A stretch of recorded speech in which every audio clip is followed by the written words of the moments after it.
Oke. Dan itu diamalkan setiap hari jika ingin lunas hutang. Jadi Bapak Ibu fokusnya ngeberesin di situ. Siapa hari ini yang belum saya tolong? Siapa yang hari ini? Contoh ada di situ tadi mendoakan orang lain, betul? Pulang dari seminar, tolong Bapak Ibu kan pasti ngelewati tukang parkir, tukang ojek, tukang beca, betul? Tiap hari minimal 20 orang, Pak. Tiap hari. Usahakan sebelum jam 9 pagi. Catat, sebelum jam 9 pagi selama 40 hari berturut-turut. Minimal untuk ngebentuk habit. Caranya gini, ya Allah, gak usah kenalan. Siapapun nama ibu itu, siapapun tukang beca itu yang baju merah, gitu aja sebutin. Sehat selalu, lancar rezekinya, dimudahkan urusannya. Bapak Ibu punya haji, pingin juta, ngomong, ya Allah, semoga beliau hari ini dititipi rezeki 10 juta. Al-Fatihah, boleh. Atau amin juga boleh. Yang penting doain.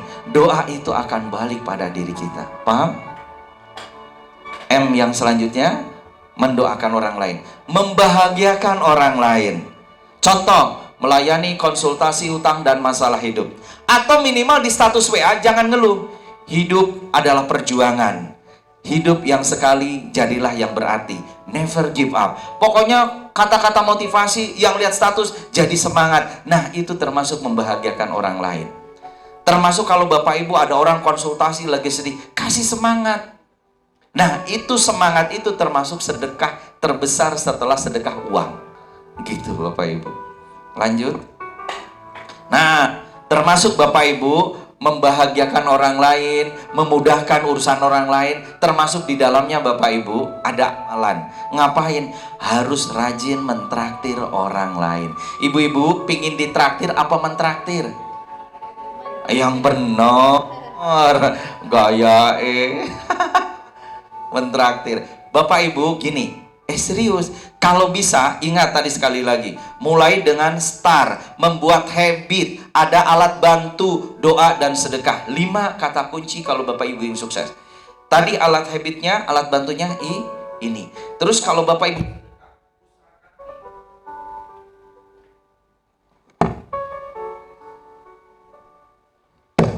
tes, kayaknya baterainya habis. Nah, usahakan Bapak Ibu semua di dompet itu selalu ada duit. Nah, kalau saya ini sharing, semoga Allah ampuni, bukan untuk riak. Usahakan Bapak Ibu kalau saya ada mobil itu selalu minimal beli 3 atau 4, 5 sembako. Sariminya 2, kecap 1, sarden 1, dimasukin kresek kecil. Setiap lewat di lampu merah ada orang yang jualan, saya kasih. Dan itu hukumnya wajib. Karena saya ngebentuk habit. Karena saya ingin mempraktekkan tadi, menolong orang, membahagiakan. Dan jangan lupa, jangan minta doa sama si Bapak yang kita kasih, tapi malah doain. Ini proses lunas hutang loh. Proses ngebuka pintu rezeki.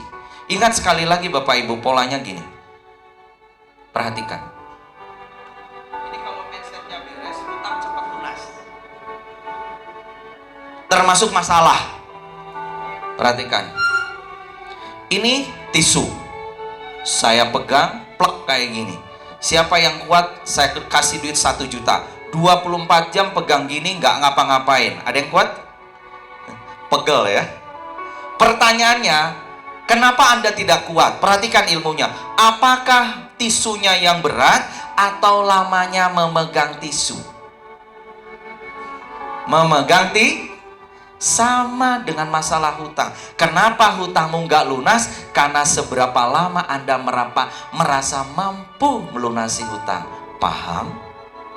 Caranya gimana? Lepas. Hutang bukan urusan aku, urusannya Allah. Urusanku ngeberesin 6M. Paham? Mana hari ini orang yang gak bisa buka puasa? Mana hari ini? Saya lihat tadi pas subuh ke Masjid Agung, ada anak-anak muda. Aku kira ngapain kok nongkrong malam-malam. Ya Allah, ternyata beliau ini membagi makanan untuk sahur di alun-alun itu. Banyak, mungkin sekitar 30-40 orang anak mahasiswa. Mereka berbagi di situ. Subhanallah Bapak Ibu. Camkan 6M. Ingat sekali lagi, semakin Anda fokus sibuk nyari duit untuk lunasi hutang, maka Allahnya ngejauh. Catat nih. Tapi kalau Anda sibuk ke 6M, ngurus panti, ngurus masjid, ngurus orang yang sakit, ngurus orang lain, pokoknya ngurus umat, maka Allah ngeberesin hutang Anda. Barter. Paham sampai sini? Kenapa ada kasus udah hutang lunas, ngutang lagi lunas, kok hutang istiqomah? Bener nggak? Karena apa? Fokusnya Anda bukan ke hutang, bukan ke syukur, tapi ke dan ingat, hutang itu diawali dari mindset yang salah. Perhatikan, mindsetnya gini, Pak Yudi, hutang itu lunas, tolong taruhlah cicilan Anda 2 tahun. Anda memahami hutang saya akan lunas jika dengan catatan saya sanggupnya mencicil. Kalau mencicil berarti hutangnya lunas 2 tahun. Pemahaman Anda seperti itu, maka itulah yang Allah akan aminkan. Sekarang pertanyaannya, mau nggak bulan ini lunas? Catat amalannya, tulisannya, dan diucap 1000 kali. Tulis, Bismillah ya Allah,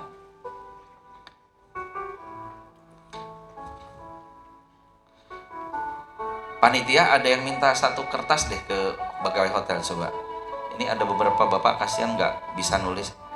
Kertas sama pulpen, pensil biasa fasilitas hotel ada, pensil. Sudah? Bismillah ya Allah, bulan ini sudah masuk, itu bapak beliau itu sudah, nah itu tuh bapak, nah itu pak, kasih pulpen kata. Oke, ada lagi yang belum punya kertas pulpen? Itu mbaknya. Bismillah ya Allah, itu mbaknya, angkat tangan yang tinggi mbak. Nah itu, sama ibu juga belum punya 2 ya. Ini, oh belum, ini nih 1 lagi. Pulpennya ada? Nggak ada? Oh itu pulpennya ada bu, kalau mau. Oh iya boleh. Baik, Bismillah ya Allah, sudah masuk di rekening saya senilai, tulis 2 kali lipat hutang Anda. Kalau bapak ibu hutangnya 100, jadi Bismillah ya Allah, sudah masuk di rekening saya 200 juta. Akarnya dijelasin, sebagian untuk bayar amanah, sebagian lagi untuk modal usaha. Akarnya kayak gitu. Bismillah ya Allah, hari ini sudah masuk di rekening saya senilai, sebutin 2 kali lipat dari hutang Anda. 1 untuk nutup hutang, 1 untuk modal usaha. Kalau bisa jadi pengusaha. Apa bu? Minta aja, ibu pinginnya duit berapa? Karena saya tahu ibu mata duitan. Ini mau lebaran bu, butuh duit berapa bu? Bu, butuh duit berapa? Saya bentar dulu, wong dia yang nanya kok, aku yang nanya. Berapa bu butuhnya? Iya, berapa harga rumahnya? Ya 100 lebihnya berapa? Bingung nanti Tuhannya. 200. Ibu tulis, Bismillah ya Allah, hari ini sudah masuk dari rekening saya 200 juta rupiah untuk beli rumah dan sedekah. Kalau bisa ditambahin untuk sedekah. Ya, gitu. Nah, Bapak Ibu perhatikan, ini nanti masuk ke bab hutang. Jadi caranya gimana? Kalau Bapak Ibu logika mindsetnya adalah dicicil, karena Bapak Ibu pun penghasilannya UMR gitu ya, 4 juta 5 juta, maka secara logika hutangnya kalau sisa kredit 2 tahun, lunasnya 2 tahun, betul nggak? Seolah-olah Tuhan nggak berkuasa, betul nggak? Nah Bapak Ibu, kenapa tulisan itu kalau pingin lunas harus dibaca 1000 kali di depan kaca, waktu antara 30 sampai 1 jam, nggak boleh disambi. Kalau bisa pagi-pagi setelah syuruk, depan kaca sebelum kerja. Kalau bisa 1000. Suratnya di surat Az-Zariyat ayat 23. Ini Allah yang ngomong loh. Coba buka, ada yang membawa Quran terjemahan? Halo? Ada yang buka terjemahan? Coba dibuka. Ayat 23. Coba bu, ada yang bawa Quran? Sok dibaca. Siapa yang duluan? Surat ke-51. Ya, 23 bu. Coba bismillah.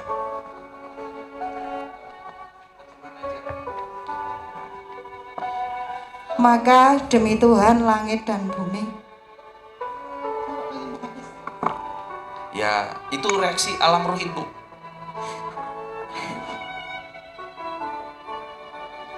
Bismillah dulu Bu, bismillah. Dibantu yang lain dulu, ayo. Sungguh apa yang dijanjikan itu pasti terjadi seperti apa yang kamu ucapkan. Paham? Kenapa saya nyuruh Bapak Ibu ngucap, perhatikan. Saya mau tanya lagi, Cung yang belum umroh. Oke, banyak. Saya nanya, Cung yang pingin umroh. Paham? Perhatikan ilmunya. Kenapa tadi banyak orang belum umroh dan pingin umroh? Alasannya apa? Gak punya duit. Perhatikan ini di sini.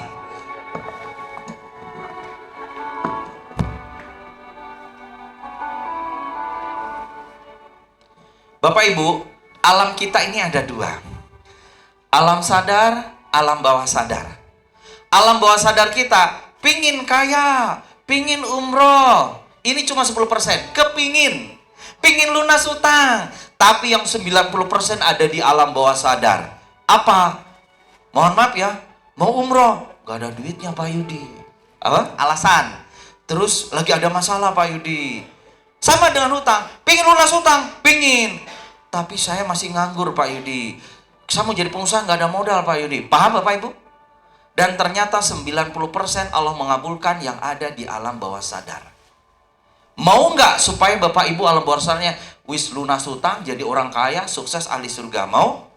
Nah, caranya Bapak Ibu, karena Anda sudah ngomong ribuan kali, maka itu harus dihapus, di delete. Dan ini sudah